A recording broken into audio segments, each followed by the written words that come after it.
মানুষ বলে না, ভালোবাসার শুরুটা নাকি চোখ দিয়ে হয়। বিশ্বাস করুন, সেটার দামও সেই চোখকেই দিতে হয়। যখন মানুষ ভালোবাসার মানুষটাকে ছেড়ে চলে যায়, তখন মন পুড়ে, পুরো পৃথিবী এলোমেলো হয়ে যায়, নিঃশব্দ হয়ে যায় সমস্ত স্বপ্ন। আর ঠিক সেই মুহূর্তেই চোখে জল চলে আসে।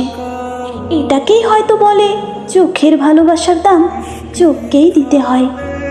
মানুষ সব জেনেও ভালোবাসে, সব জেনেও আঁকড়ে ধরতে চায় একজন প্রতারক মানুষকে, কারণ মানুষ চোখের দেখায় মায়ায় পড়ে যায়। ঠিক তেমনি আমিও পড়েছিলাম তোমার মায়ায়। তোমার কাছে বেশি কিছু চাওয়ার ছিল না, শুধুমাত্র মানসিক শান্তি এবং নিঃস্বার্থ ও অফুরন্ত ভালোবাসা, যে ভালোবাসার কোনো শুরু এবং শেষ নেই। কিন্তু আমার ভাগ্যটা এতটাই খারাপ যে আমি দিন শেষে কিছুই পেলাম না। শেষমেশ চোখের জল দিয়েই সব কিছু শেষ করে দিতে হলো।